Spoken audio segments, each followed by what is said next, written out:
It is my great privilege to introduce our postgraduate speaker, Dr. Michael Clarke.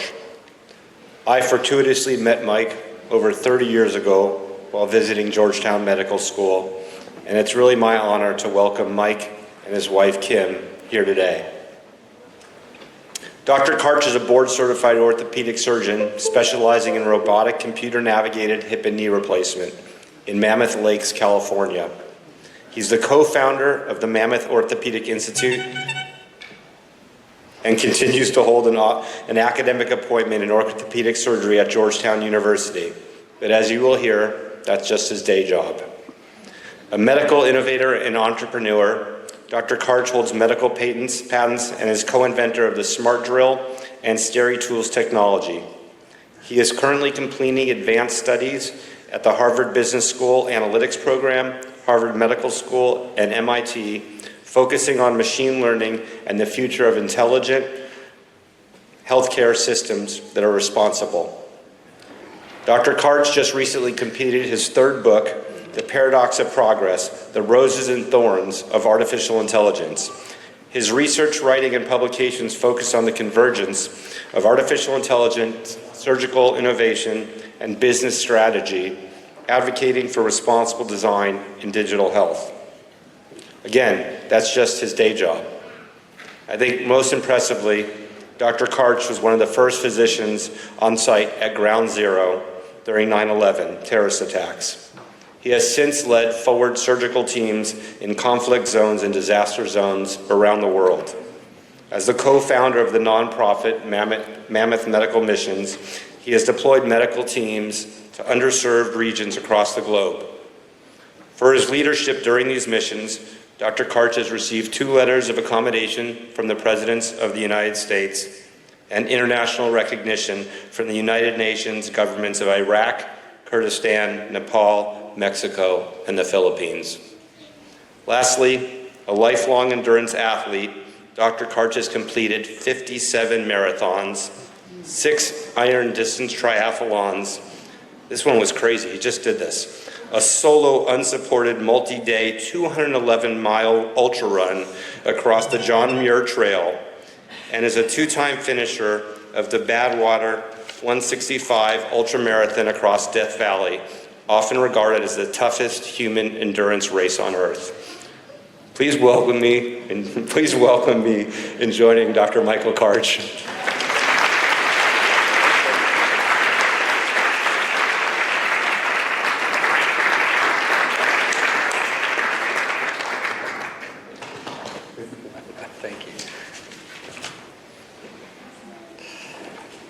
Thanks, Craig. It's a pleasure to be here. The true reveal is that Craig and I have been very, very close friends for 34 years. And I grew up in a small rural farming community in eastern Pennsylvania, and Craig, as you heard yesterday, grew up in metropolitan Los Angeles. And the two of us could not be more radically different. And so it was that on the day before medical school started, the two of us unlikely candidates found ourselves living together on the 37th block of Northwest Washington, D.C. And Craig said to me, why don't we walk down to the medical school and see what our class time is and where it is, because at that time you couldn't look it up. And so we did that, and Craig started this salvo, this almost like offensive salvo, and it went something like this. He said, so Michael, where do you expect your career trajectory to go in the next 15 years? And my answer was, well, Craig, I'm not really, and he cut me off right there, and he said, Michael, I want to stop you right there. He said, from this point forward, I think you should address me as Dr. Baker. And he said, it sets the tone, the trajectory, and the destiny. I said, okay. Craig, I'm sorry, Dr. Baker. Sir. I said, I'm not really sure. And it was at that point that I think Craig instinctively knew that I would never be one of you. That I would be destined to this life of manual, tedious, non-cognitive labor called orthopedic surgery. And so I turned the question back to him and I said, Craig, Dr. Baker, where do you see your trajectory? And he said, I will become a cardiothoracic surgeon. And he said, when I finish my training at Georgetown, I will move back home to a place called USC. And he said, and I will become the longest standing resident and fellow of their entire history. And one day, I will become president of the Western. And he said, there is a great man. There is a great man. His name is Von Starnes. And he said, admittedly, he doesn't know my name yet. That may be his only fault. And he said, we will train together. Now notice the words, we will train together, not I will train under him. This is very strategic, very visionary. We will train together. And we will perform thousands of operations and save thousands of lives. And that was my introduction to medical students and to the power and the inspiration and the destiny and the humanity of my friend Craig. So, Craig, Regina, thank you for having me here.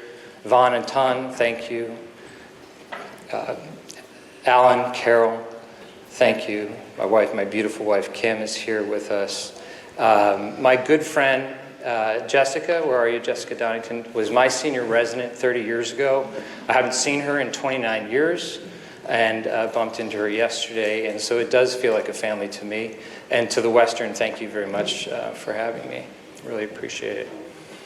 I've been flying back and forth to Boston a lot recently, and last week I was in the airport in Logan, and I went into one of these newsstands to buy peanuts, you know, the ones that charge like $20 for a bag of peanuts. And there were a bunch of kids in there buying candy. And this little kid wanted candy, and he said to his dad, he said, Dad, you know, Papa, can I please have some chocolate? And his father was one of the most intimidating humans I've ever seen in my life. I mean, his forearms were the size of 4x4s.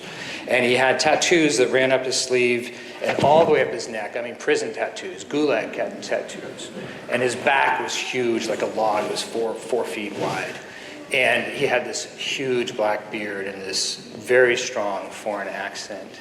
And the boy said, Papa, you know, I want some chocolate. I want to be like the other kids. And the father said very powerfully and succinctly, no. And the boy said, Papa, I want some chocolate. I want to be like the other kids. I want to be like the other kids. No. And the kid started one more time. He said, Papa, and the big hand went up as a stop sign, almost a sign of a bear paw. And he said, little fish.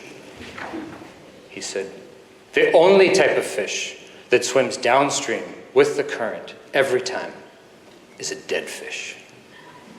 And at that point, I'm hiding behind the magazine rack, you know, and I'm not paying for the peanuts, and the kid is on his own, because that man terrified me.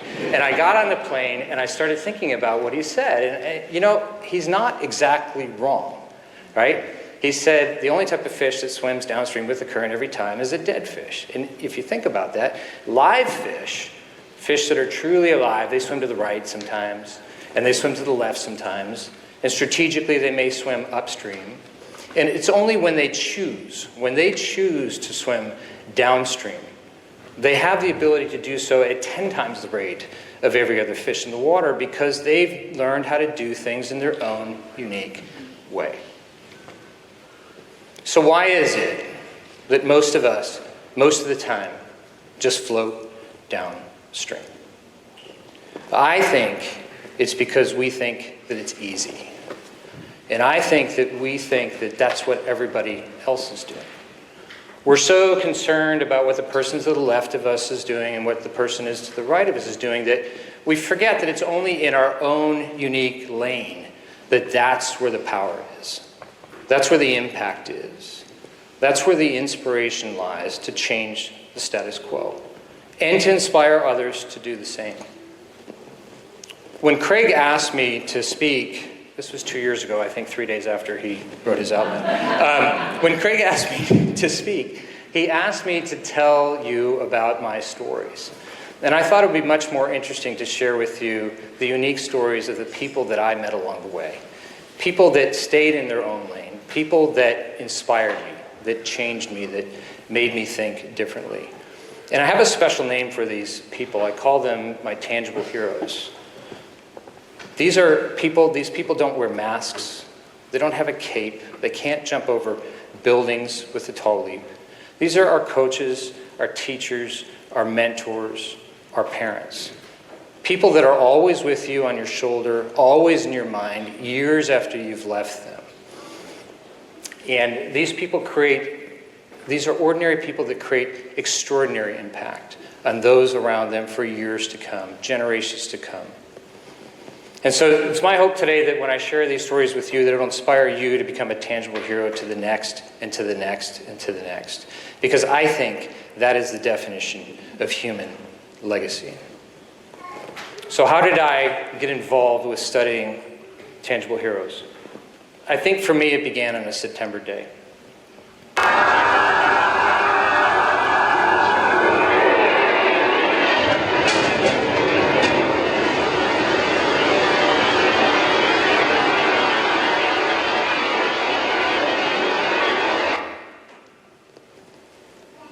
200 million tons of crushed concrete, enough to pave a sidewalk 8 inches thick and 8 feet wide from Washington, D.C. to New York City. Dust so thick you couldn't see your hand in front of your face. And in that dust were 2 million tons of deadly asbestos. There have been more rescue workers that have died now from cancer at that site than died on that day. And in that dust were live electrical wires, exploding gas lines, molten metal, so hot that it burned your shoes. And speaking of shoes, there were hundreds of shoes on the ground, and hundreds more bodies with no shoes on that had been blown off. This was the scene at 9/11 at about 10 o'clock in the morning, but I wasn't there. I was 204 miles away in Washington, D.C. I was chief resident at that time. I was in my PGY 7 year. I was just learning to lead. I had a team of my own, and I thought I knew everything. And the universe was about ready to give me a report card with red ink all over it. And we heard the plane hit the Pentagon. We could feel it. It was just across the river. It wasn't too far away. And within a few minutes, a man ran in and said, "The Pentagon's been hit. Expect 200 casualties in the next few minutes." And so we manned our battle stations. This is what we were trained for. And we received one victim, and he was burned severely, just one. And the reason for that is that the plan in Washington, D.C., the disaster plan, after Kennedy was shot, was to shut down all the bridges to the trauma center. And so everybody has a plan until they get punched in the face, and we just did. I've never been more frustrated in my entire life. I didn't know what to do. I had trained for that moment for 11 years, and it was like the plug had just been pulled on me. And so I did something completely irrational. As chief resident in the nation's capital during a national emergency, I left the hospital. And I went home and I packed a backpack full of supplies, water filter, sleeping bag, bandages. I jumped in a cab because the trains were shut down. I took that to Baltimore, and then I hopped on a train to New York City. I thought I could help. I had friends like Craig, our classmates who were chiefs at that time, and I thought I could substitute them out, never thinking anything about licensure or anything like that. I got to New York City and I was assigned to an ice skating rink. It was called Chelsea Pier. And they, at that time, were preparing the rink to be a morgue.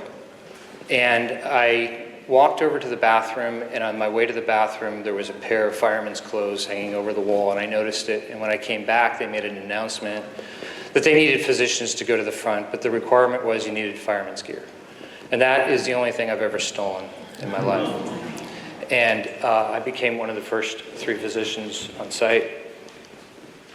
This was my MASH unit on the left. It doesn't look like the MASH unit you would expect. I took that picture. And that's where we started pulling out bodies, mostly not with us, but there were a few survivors. And I pulled out a man with some other people, and we stashed him underneath that pipe. I thought that would be a safe place to put him. I didn't know any better. And then the wall fell down on him. And he became a statistic, but also a face that I think about every single day. And so I spent the next 3 days at 9/11 and then left on a Friday. I had been up all night Monday night And so was really up from Monday morning until Friday night. I don't remember getting home at all. I assume I took the train, but I don't remember that. About 3 weeks later, I got a letter from President Bush, and if you read the second paragraph, it says, "Your actions in the midst of this national tragedy were truly heroic." I felt anything but heroic at that time. I knew the mistakes that I had made. I knew I was unprepared. I knew we all were. And so this really hit me in a very hard way, and I think I went into a bit of a funk, to be quite honest with you. And so I spent the next probably year and a half, 2 years, trying to make some sense out of this. I actually went into fellowship after this, and I can tell you that that was probably the worst performance year of my entire life. I was not at fellowship. I was back at ground zero with that man. And I really started to study personal development, and I started studying how I could make myself better and make this negative situation a positive situation. And I think I was just old enough to comprehend what had happened to me, but young enough to make a change. I think it hit me at a perfect time in my life. And so I started studying people, and people that motivated me, inspired me. After my fellowship, I actually did more training because I wasn't happy with the training that I had, not that I had received, that I had participated in. That was on me. And I met this man, Jeff Mast. Jeff was a notorious figure in orthopedic surgery. He was an inventor. He was a visionary in so many ways, and I was lucky enough to train with him for 3 years, and not a fellowship, but I would call it an apprenticeship afterwards. Basically, I was the boy. And so I trained with him, and Jeff's parents were artists for Disney. They were cartoonists, and Jeff was a professional artist himself. And he had a habit of walking into the operating room and drawing out the entire anatomy on the patient's body before he would start. And he also brought this easel board into the operating room, and every single step of the operation was drawn out in cartoon form, page after page after page. The nurses hated him. The anesthesiologists were fit to be tied. This is before they got paid on 15-minute intervals. Okay? And these cases that should have taken 3 hours took 6 hours and 7 hours. And I loved him. Because what Jeff taught me was, first, planning is important. Something that I was not planned for in New York. But more importantly, he showed me that when something is broken, like that bone is broken in the middle, we don't focus on what's broken. We focus on what's above it and below it and around it. And that's how we start to build bridges and build a foundation to come back. And what a beautiful way to look at life, right? But more importantly, what this master was showing this young man, I think he saw something in me that was still broken, that was still back 2 years earlier, was that it was time to stand up. It was time to forget about what's broken and start focusing on what is there, what is good, and start building a foundation from that. And that was a very important lesson for me. And so these are tangible heroes. These are ordinary people that create extraordinary impact. They're always with you. They're always on your shoulder. This is from my friend Rob Roy from Minnesota. I don't know where you are. Nordic Combined is a sport that tests the depths of athleticism. It features the explosiveness of ski jumping, combined with the aerobic demands of ski racing at maximum intensity. The German can't match the intensity of a hyper-determined Bill DeMong, his first ever world title. Long an underdog, Billy DeMong led America to the pinnacle of success. He won Olympic gold and silver, 4 world championship medals, including gold, and earned 21 World Cup podiums with 9 wins. So soon after that in my career, I started working with the United States ski team as their physician. Soon after that, I became their wax tech. And so people always ask me, why would you do this? Why would you work with these young athletes? And what they don't understand, but I think what you may all understand, is these young athletes start somewhere between the age of 2 to 3, no later than 6. And they understand something that we fundamentally understand, and that's called key performance indicators. Even by age 10, they understand what that word means, what that concept means: daily, weekly, monthly, yearly metrics to get to their goal that may be 20 years away. And so I have learned so much from these. So Billy DeMong is a very good friend of mine. He's been a friend of mine for over 20 years. What you just saw was his Olympic jump at Vancouver, where he won gold medal. That was the first gold medal ever won by an American in Nordic skiing. Kim and I were there with our kids. And that night we were at a bar and Billy had the medal around his neck, and he confided in me that he wasn't happy with his jump. Now, to anybody else, that might not make any sense at all, but I think to you and I in this room, you fully understand this. And what Billy taught me was the importance of perfection as an engine, not as a goal, as an engine. What do I mean by that? In Boston, at Boston's Children's Hospital, there's a little sign that says, "Until every child is well." Now, you and I know, unfortunately, that that will never be. But that little mantra, that little sign says to the doctors and nurses and techs, this is why I get up in the morning. It's an unattainable goal, but this is why I get up in the morning. Now, I don't know about you, but for 30 years, I've never had a perfect operation. I've tried. I've never had a perfect operation. Something is always not good with me. Most times it's the anesthesiologist not getting in the room on time. But you know, on Monday and Tuesday nights, you know, I operate. Monday and Tuesdays I operate, and Monday and Tuesday nights I lie and wake at bed, and I'm like, you know, this could have gone better, and that could have gone better, and you are such a loser. And then what happens is I wake up the next morning and I brush my teeth and I look in the mirror and I say, "Hello, beautiful. Let's do this again. Let's try it again." And so what Billy has taught me, what these athletes have taught me, is that the goal of perfection is the engine that drives us. But perfection, for a perfectionist, is a never event.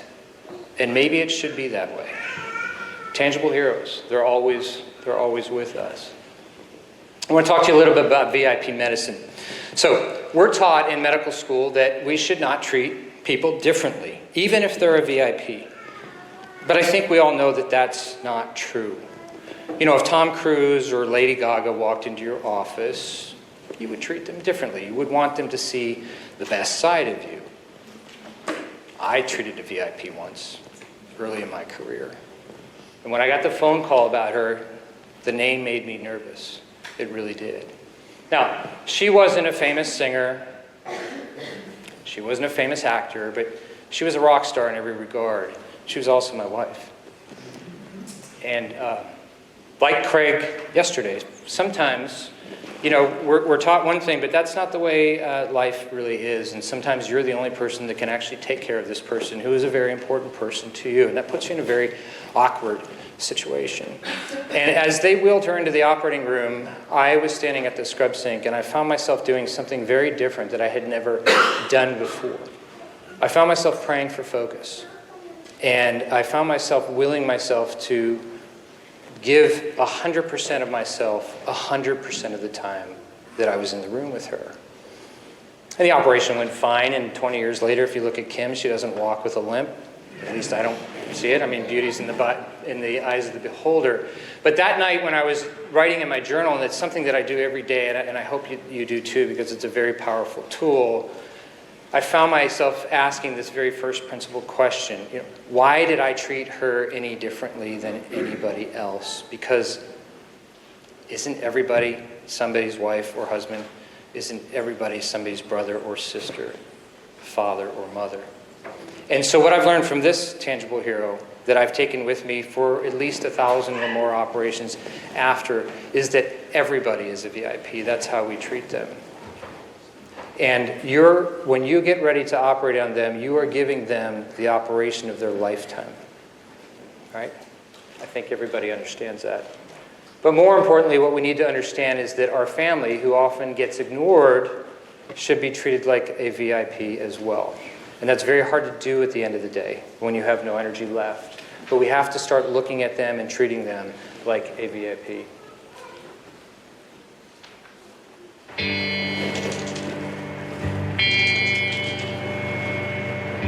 This is Victor and Spoils, to give credit to marketing.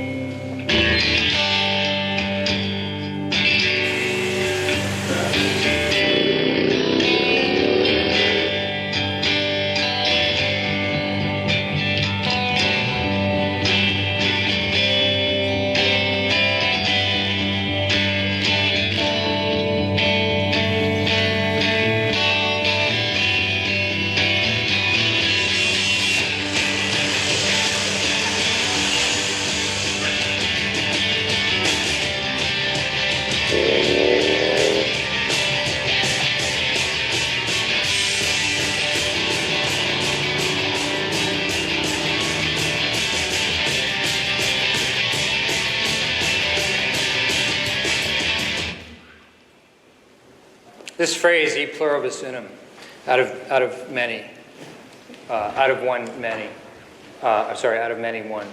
I think every American knows this. I think it's on the back of every dollar bill, and we tend not to pay attention to it. But the question I have is the opposite true? Is out of one many? Does that hold true as well? I found myself on an airplane.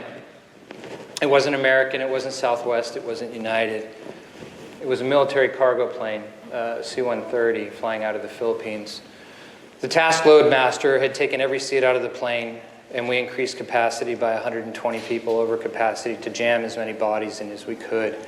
This was flying into the largest recorded storm in history, Super Typhoon Haiyan.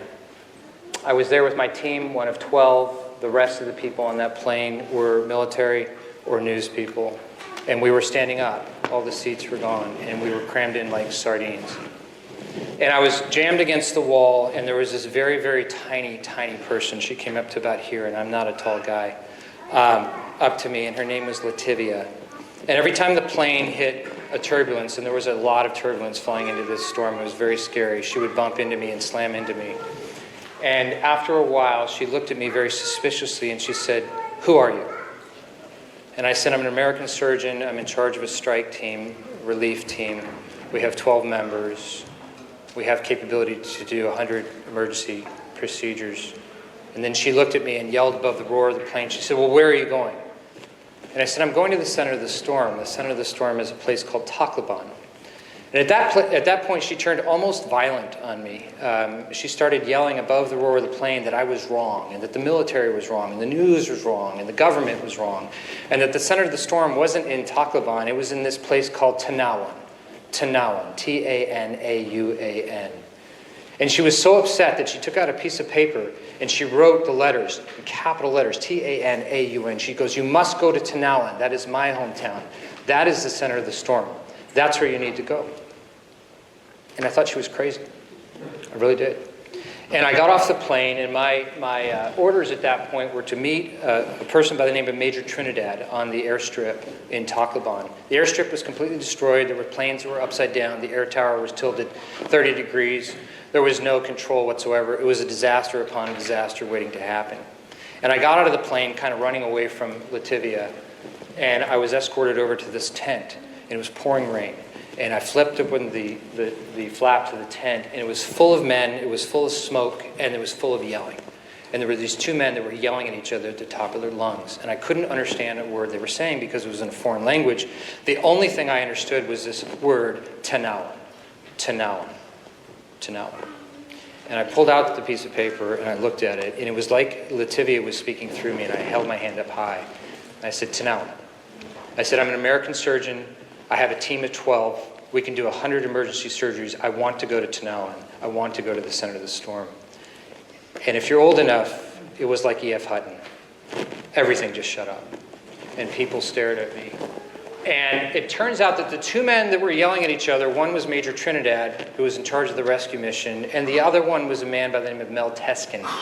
And Mel Teskin had just completed what is now considered a very legendary ride the night before in the storm in 165-mile-an-hour winds from his town of Tanawan to Tacloban, 25 miles away, to let people know in Tacloban how badly damaged his town was.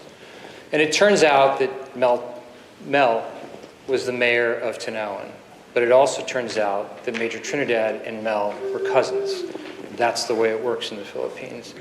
And within 10 minutes, my entire team was on these military helicopters, and we were heading off into the true actual center of the storm to be the first team in internationally. When we hit this peninsula, this beachhead, we were swarmed by survivors. And the only thing they wanted was body bags. That's how bad it was. We marched our equipment, which was over 1,000 pounds, a mile and a half into town. The town was 150,000 people. Every single building was destroyed except for two. One was a church, which was now a refugee camp, and the other one was town hall. And we set up in town hall on the mayor's desk. We had enough equipment to do 100 cases. We ended up doing 183 cases, stretching our equipment out. The military, we got in there so fast they forgot about us. We didn't have power. We didn't have potable water. And we were running out of supplies, so much that we were cutting supplies into 1/16 dressings to make it work. We were using half MREs divided by 2 people each day, once every 24 hours. We were in trouble. We were in trouble. And about the 5th day in as team captain, I was ready to shut operations down. We had nothing left. And I saw a bunch of bright lights and TV cameras. We begin tonight with, again, this desperate situation in the Philippines. As of now, the good news is 33 nations have joined in the relief operation, pledging almost $100 billion so far. But the problem increasingly is getting there with help, with supplies, with people, and then fanning out. New pictures show the area we've been concentrating on, the city of Tacloban, before and after this typhoon. And pictures taken at the airport just today show the crush of people, all victims, all awaiting an airlift out of there, or in some cases, just fresh water or food. We're going to begin tonight with the reporting of Dr. Nancy Snyderman, who today traveled by chopper to an area on the eastern edge of the Philippines that we so far have not seen since the storm. And the people there are so desperate. As you'll see, our crew was concerned their helicopter would be mistaken for a relief flight when it landed and quickly surrounded. There's a sense of desperation, and we don't have any protection. So obviously we're assessing how vulnerable we are. The town of Tanawan is almost gone. It is a place that for the most part has escaped the world's attention. It is foodless, waterless, and increasingly lawless. We're making a group decision right now if this is safe enough for us to proceed or not. Okay, thank you. So we decided to stay away from the crowds and touch down in a remote spot. Everyone's saying that they need food and water. And this area looks more devastated to me than anything we've seen in Tacloban. Immediately, we were surrounded. Everybody here has told me that the American doctors have their clinic down here, so these good people are going to show us the way. So we sat down, we're thronged by very nice, kind people who basically said they have buried so many, they're hungry, they're thirsty, and then a man came forward and offered us a ride, and it happens to be a policeman named Raul. So Raul right now is taking us into town where we believe there are American doctors who've set up a MASH unit. And then we find it. City Hall, badly damaged, and now functioning as the local hospital. Guys, can I get that set of gloves up? Inside, American doctors and veterans from across the country are feverishly working. Wooden desks serve as operating room tables and flashlights as overhead lights. I've never been in a war, but this is what I imagine it's like. Patients are everywhere, How's she feeling? including Okay? this elderly woman who had her leg amputated yesterday. I'm sorry. The work is non-stop. Doctors haven't slept in 4 days. To fix this, the surgeons are going to have to clean it up. Upstairs, Dr. Sarah May from Seattle treats an 8-year-old girl whose leg was cut by flying debris. Unfortunately, we've been doing procedures like this every day. We let them wake up, we dress the wound, we give them the 1 day of antibiotics that we have, and all we can do is have them come back. What's up there? Just have them come back. Have them come back the next day. You need Cipro, Keflex, ketamine. Antibiotics, anesthetics, even dressings are in short supply. We're cutting our dressings into 24 one-towel. We're cutting into 24 dressings so that we have enough rations to get through, but we need some supplies quickly. For those who have survived, the challenges of putting life back together are just beginning. And So why do I show you this? Lativia, little Lativia. Had she not spoken up, had she not, said what she believed, we never would have been there, okay? It turns out that Lativia never made it on the helicopter with us. They kept her back in Tacloban, but I strongly believe she was the one that told the news crew about us 5 days later, okay? And so I think that what I've learned from this tangible hero is that we need to stand up for what we believe in, even when it's not a popular decision. And we need to be very vocal about that. But also, what I think about with Lativia every day now as a leader, and I want you to think about this too, is Lativia was this tall. We need to hear the little voices, the voices in the room that never speak up. And if they don't speak up, it's up to us as leaders to make sure that we give them a chance to speak because they have something to say. Tangible heroes, they're always with us. They're always on our shoulder, even after we leave them. Ordinary people who create extraordinary impact. Simon Sinek is a famous speaker. You've all heard him. And he tells this story about two lumberjacks. And one is old and one is young. And he says they go to the woods every day and they cut wood. And somewhere around noon or 1 o'clock, the older lumberjack leaves. He disappears into the woods. And the younger lumberjack continues cutting wood. Hour and a half, 2 hours later, the older lumberjack comes back. But by the end of the day, every single day, the older gentleman's woodpile is larger than the younger gentleman's. And this frustrates the young man. And finally one day he says, "Old man, where do you go? What is it that you do? How can you outperform me every single day?" And the old man just says, "I go home. That I have lunch with my wife, and sometimes my daughters come by. I take a little nap. I sharpen my saw, and I come back."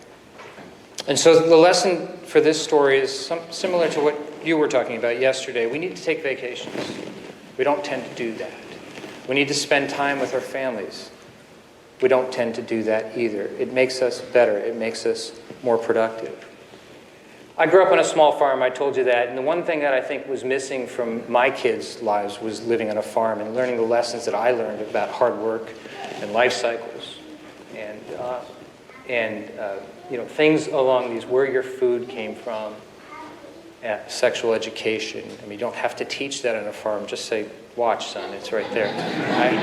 And so it's a great way around awkward things. And so what we learned, we moved to a farm. Kim and I bought a 200-acre cattle farm and poultry farm, and we ran this farm. We did it the old-fashioned way. We ran it with 3 Belgian horses. We did our hay that way. We did our logging that way. And it really, for me, balanced out the family side of things, and it made me accomplish some of the things as a father that I wanted to accomplish with my kids. But also, on the flip side of things, my career seemed to be stalling, so to speak. I felt like I was dragging a parachute around, that I was on so many committees, that I had been just accustomed to saying yes and yes and yes, that I was spending my days going to meetings only to make more meetings and more meetings. And Kim and I were up in the fruit orchard one day pruning our trees. You have to understand that in addition to that, at that time I was traveling back and forth to California. I was doing surgery 14 days a month and flying back to the farm in Virginia.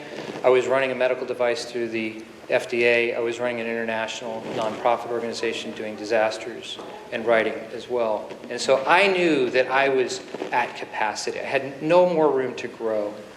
But I also knew that there was this new emerging field called robotics and navigation that I was deeply interested in, but I had no more room. I couldn't do that. And I had this sense that I was going to miss this next wave of technology. I knew that it was going to come. And Kim and I were up in the fruit trees, pruning fruit trees, and this old farmer, his name is Mac McCrae. He could barely speak English. His accent was so harsh that I could barely understand what he said. I think Mac may have had a 12th grade education, maybe. And as I was up in the tree, he muttered something under his breath that I barely caught. It was probably one of the biggest life lessons I've ever heard.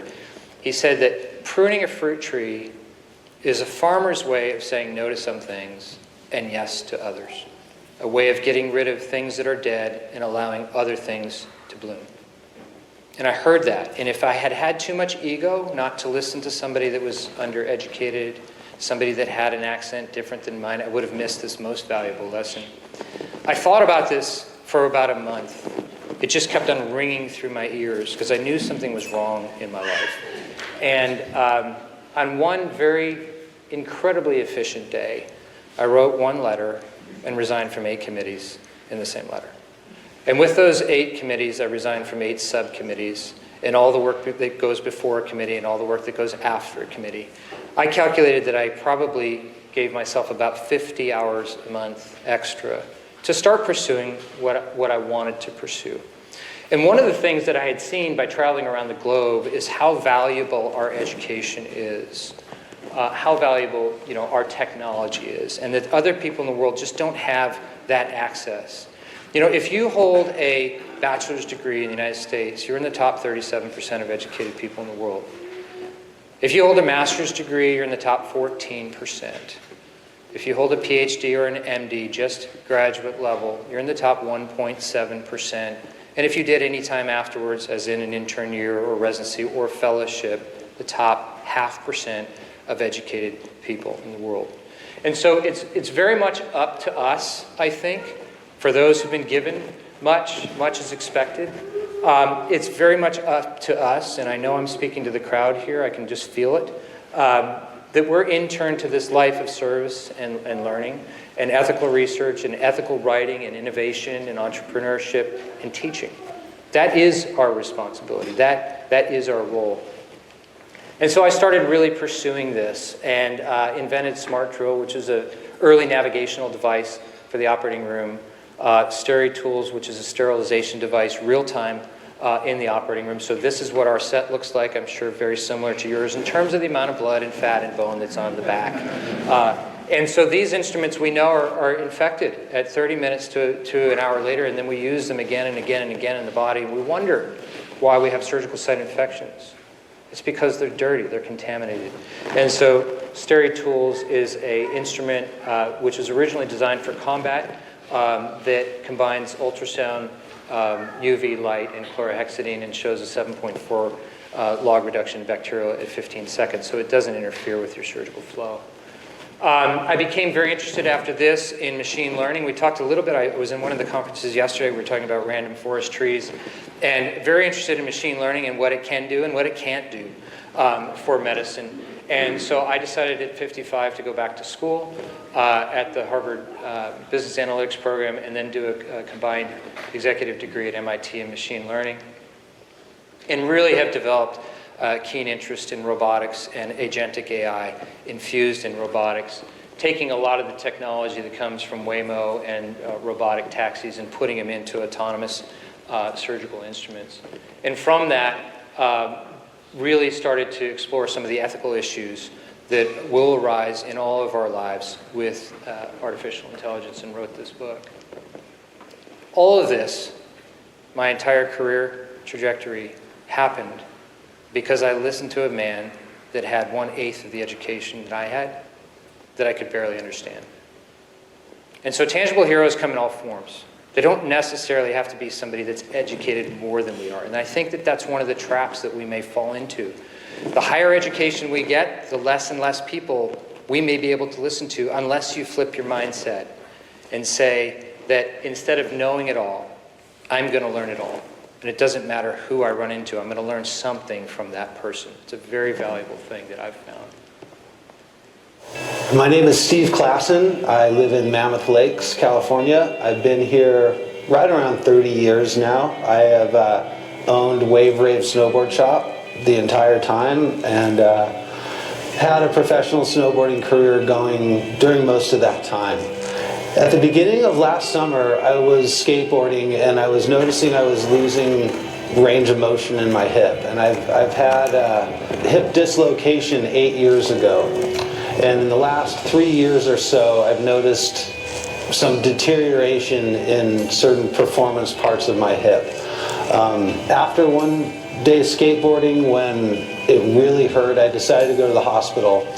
And upon getting that first x-ray, Tim Kroll told me that I needed to get a hip replacement. I spoke to Dr. Clarke about the fact that I had a wild card for the Verbier Extreme freeride competition this year, and that I wanted to compete. That's one of the reasons I scheduled it in September, and that he wanted to schedule it in September, because he told me that he believed that at about 2 months post I could get up on the mountain and start riding mellowly, and that at 3 months I could do whatever I wanted. And so I told him I wanted to do this competition, and both of us thought it would be just an amazing thing if I was able to recover enough just to post a score. And I remember being wheeled into the surgery room, and I was out a minute later. The next thing I knew, I woke up in the recovery room, and from the moment I woke up, my hip felt better. It just simply felt better, and It was a certain pain had just vanished from it. The ache had just vanished. And yeah, I'm very glad that I did it. And here we have, I hope you saw the pre-show, Steve Klassen. If not, have a look at the age number. It's 5 and 4, and this is incredible.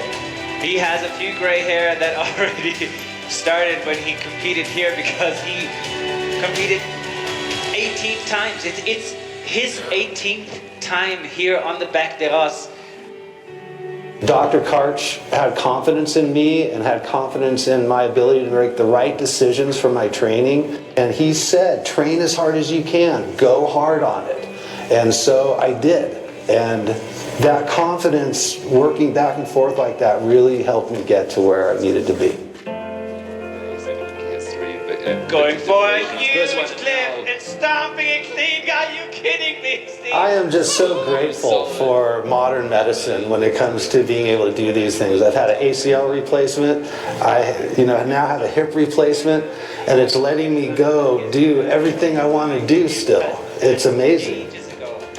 And he still got it. It's unbelievable. So stereotypical in him. I think the camera angle doesn't quite do it justice. I got to do that competition. I got to stick an air that I've looked at for 25 years and finally got to land it.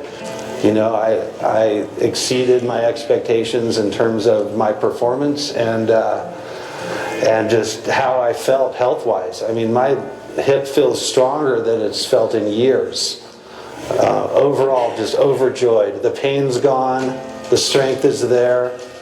I am so looking forward to this summer. We've got 4 kids skate camps. They're each 3 days long. I'm going to be out there. I feel like I can skateboard better than I have in 5 years just because my hip feels awesome now. What they can do with replacing joints now is amazing because I could get my shoulder replaced. I could get my knee, hip. I could get all those replaced if I had to in my life. And who knows, I may have to. But we can just keep on going. And it's awesome that we can get this done right here at Mammoth Hospital, and they're so good at it. They're good at it there. He's at the end of the going for a 360 over the ledge. Sorry to not finish my sentences. This is mind-blowing of the 54-year-old Steve Klassen. Wow, really impressive stuff, making light work of the gnarly venue. Steve Klassen cruising on down now. Just if you're on the couch or anywhere you're watching, please stand up. But this was unbelievable, unprecedented stuff.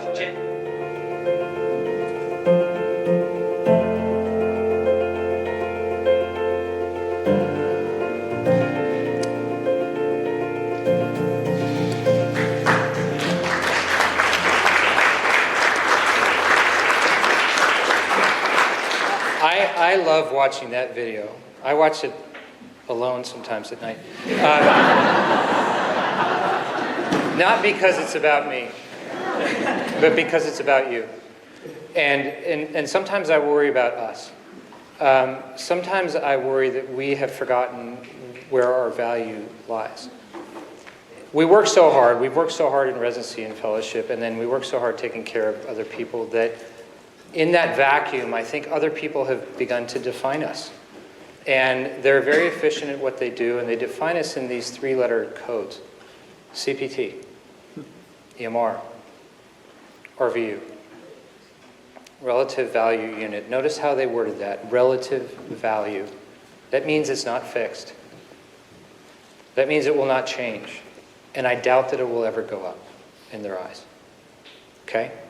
So let's talk about relative value unit. Did any of you go to medical school and on your essay say, I want to generate more RVUs than any other physician? That is my stamp on society. I don't think you did. And I think if you trace back and look at your essay, you'll say that I want to take my love of science, and I want to take my love of technology, and I want to take my love of humanity and put them together to help people, to make a difference. That's what I wrote. How about you? But yet today we begin to define ourselves in RVUs. He generated 8,000, she generated 10,000, he generated 15,000, 30,000 RVUs. They must be great physicians. What Steve Clausen, who is a tangible hero to me, showed me that I was beginning to forget is what my value is. I make people walk again. Jessica, you make people breathe again. There's value in that. Vaughn, you make people's heart beat again. There's nothing relative about that, right? Excuse me, Mr. Jones. Your heart relatively stopped beating. There's nothing relative about that. And I know I'm an orthopedist, and I know that you think of me what I think, and that is that this heart, this organ that you hold up on Aztecian warrior value, that the only reason for this heart is to pump Ancef around to the little team. But what Steve showed me that I want to show you is that we should stop walking around with our head hung low. We should walk into work every single day with the body posture that exudes, I bring more value to this place than 1,000 administrators, than 1,000,000 RVUs. Because I and you and we bring back life.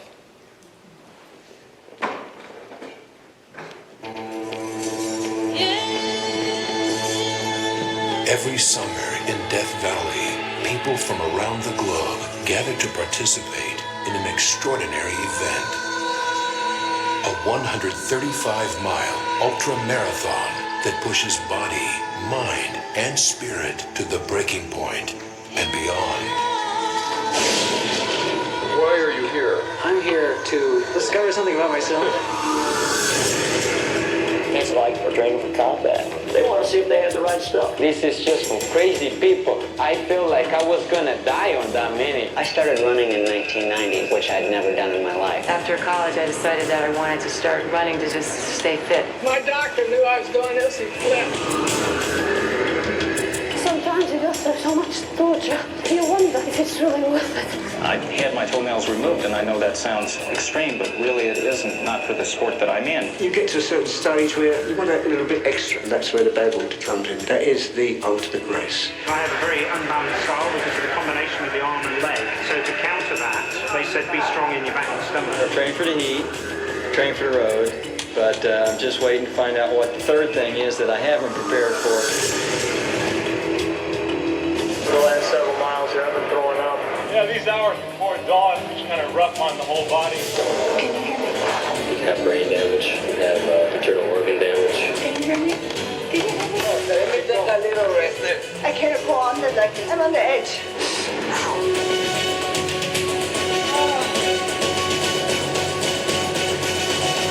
It's got to be the toughest finish of any race there is.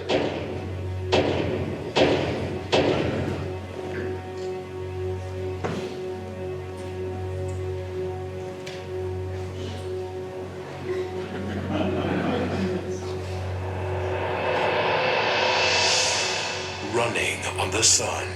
Why don't you quit? In the early 1990s, I became obsessed with this race. It was all I wanted to do was finish this race. It got to the point where Kim and I were in residency, and we moved exactly 13 miles away from the hospital. I was doing every night call at that point, so that I would run in early on Monday morning at about 4 in the morning with flashcards studying, and then run home Tuesday afternoon, the same thing, studying on the way. So I was doing a half marathon every day to train for this race. I didn't get in for the first 5 years that I applied, and that just made me want to do it more. I trained in the sauna, I trained dragging tires, and finally I got into this race, and that's when I realized what I had done, because people die in this race. And so I had to actually double down and turn it up. And by the time I got to the start line, I knew I was going to finish this race. There were 100 elite ultra runners across the world. I knew I was going to be one of the ones that finished. Only 51 finished that day. And I started the race. 80 miles into the race, the temperature hit 134 degrees. It was the hottest ever on record. And I quit. Never quit anything before. I quit. Kim was in a support vehicle on the side of the road. I was nauseous. I was hallucinating. I was peeing blood. and I quit this stupid thing, this stupid goal that I had been chasing for 5 years. And I went to take a pee on the side of the road, and I was walking back to the car. All I wanted to do was get in the air conditioning and go to sleep. And there was a man that was running by on the road, a fellow competitor. And right in front of me, he got down on his knee and he threw up. And he tried to get up again and he fell over.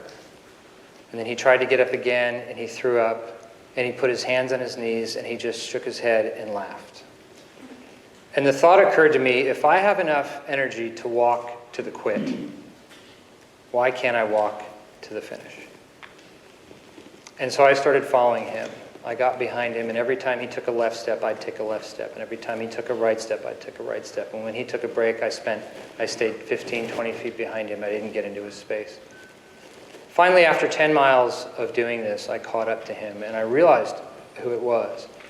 It was a very famous man by the name of Marshall Ulrich. And if you are in the endurance world, you know that Marshall has run the Badwater over 30 times. He's climbed Everest. He's done the 7 summits. He's run across the country and back. He's legendary.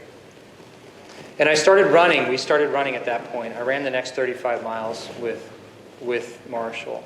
And at this point, he was hallucinating, and he was rambling on about this multi-dimensional space that he called the middle ground, somewhere between the excitement of the start and the reward of the finish.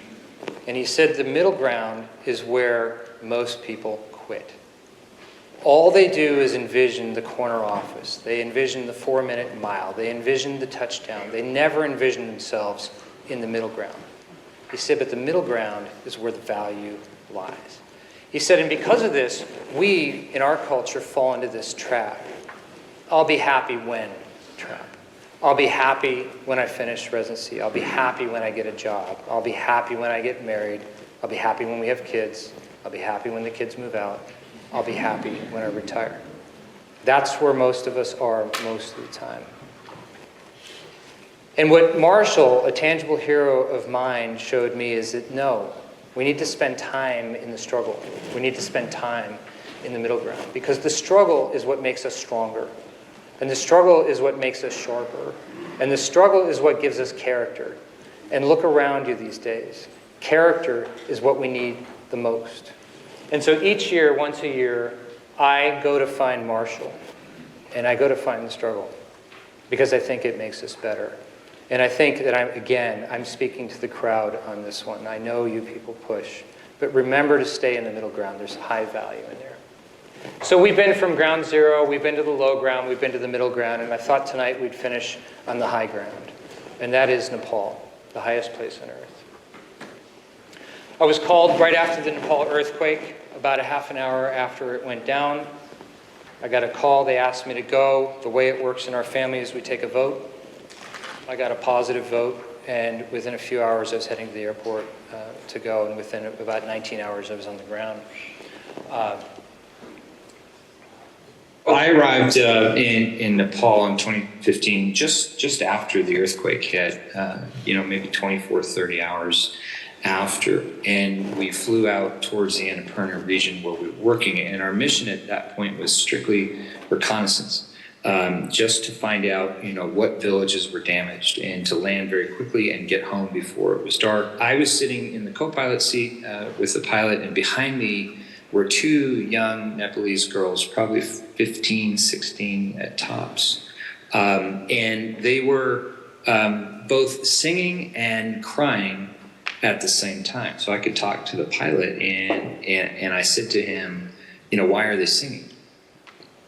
And his response was to hold back their tears. And I asked the next logical question, which was, well, why are they crying? And his response was, they've lost everything. Well, why are they here? And his response was really profound, and it really kind of served the base of the book Tangible Heroes, which I wrote. And he said, it's now their purpose. He said the earthquake has awakened us all to what's important, and it's their purpose now to help. And I responded, they're heroes. These 2 are heroes. What are their names? And he said, their names don't matter. What matters is the legacy that they're passing on, and the legacy of their mother and their father. Their mother was a nurse, their father was a teacher. And so we flew over this destroyed village, and then we landed 2,000 feet up on the mountainside. Our mission was recon only, just to see what the destruction was and to put that village on a map, on a GPS map for the next day. When we landed, the two young girls immediately went to work, and they started asking the questions that they were supposed to ask. You know, how many lives were lost? How many were injured? Do you have food? Do you have water? And an elderly looking woman came up to the young girls and said, my husband is trapped down in the village 2,000 feet below.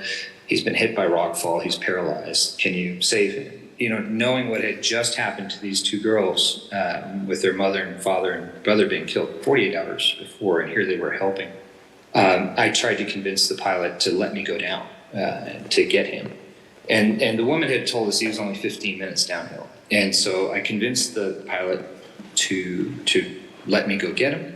And the pilot gave me 1 hour's time before we had to take off, a hard stop of 1 hour. And so I and another started running down the mountainside, and it wasn't 15 minutes, it was about 45 minutes before we got him.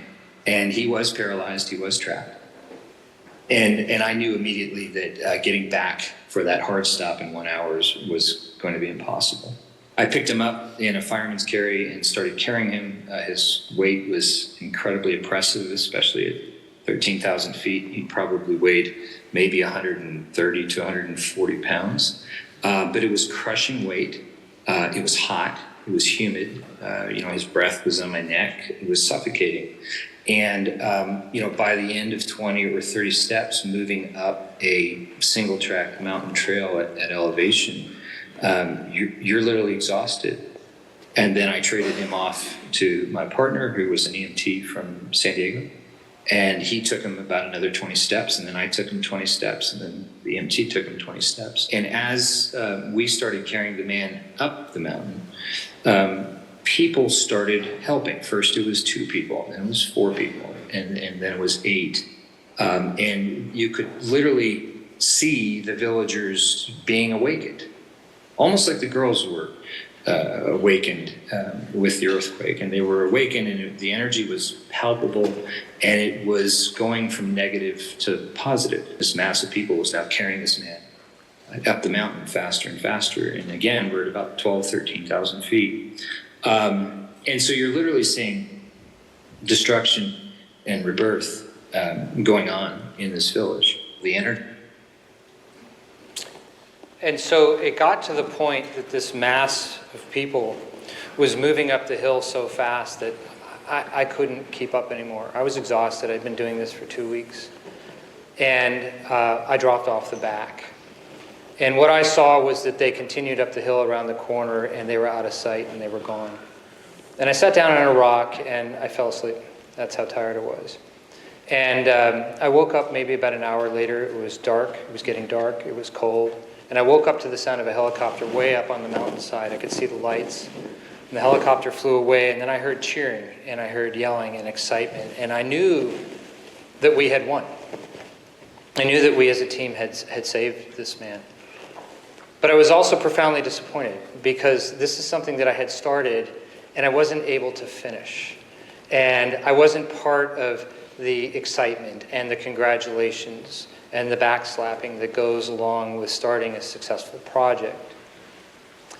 I put on my headlamp, I started walking up the mountain, and I got to the refugee camp, which was up high. I found my backpack in the dark, and I laid my sleeping bag down, and I noticed that a lot of people were crying. They had lost so much. And I could only hear them, I couldn't see them. There were campfires all over the mountainside.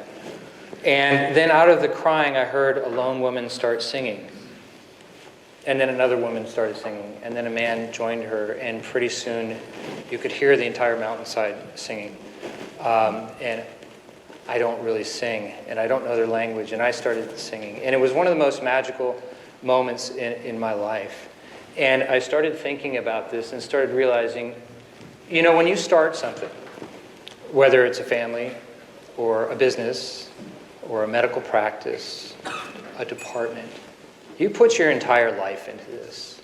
You breathe every single breath into this thing. It becomes your identity. It is who you are. You sacrifice your family. You sacrifice your personal time for this. And then this idea starts to gain traction and energy. And so you have to bring in a team. And you bring in these select people, these talented people that bring in their own talents, their own energy to it. And they breathe some life into it. And it begins to take energy by itself. And it begins to become its own identity. And it begins to separate from you, the founder. And it's very hard sometimes to watch as the founder, as the fire starter, as the tangible hero, because there becomes these series of ego checks and ownership rights. I started this. This is the way I envisioned it to be, but it's no longer you anymore. It's it. And so for the tangible hero, I think that we have to understand that there are phases in life. There's a time to take. We take from our mentors and our teachers and our coaches, our parents. And there's this incredible time where we both give and take. And we generate enormous amounts of energy in these first two phases. But then there's the third phase, where we have to give away our God-given talents to the next and to the next and to the next. And it turns out the universe actually has an equation for this already for us. It says that energy can never be created nor destroyed. It can only be passed on to the next and the next and the next. And so for the tangible heroes, what we have to understand is when this idea begins to separate away from you and they begin to leave you, you need to understand that you are still with them. You are on their shoulder. You are in their mind all the time as an ordinary person creating extraordinary impact for the next and for the next and for the next. And so for Carol and Alan, Vaughn, all of those in the room that are older than us and all of those that are no longer with us, we say thank you. Out of one comes many. This is the way it's supposed to be. Thank you.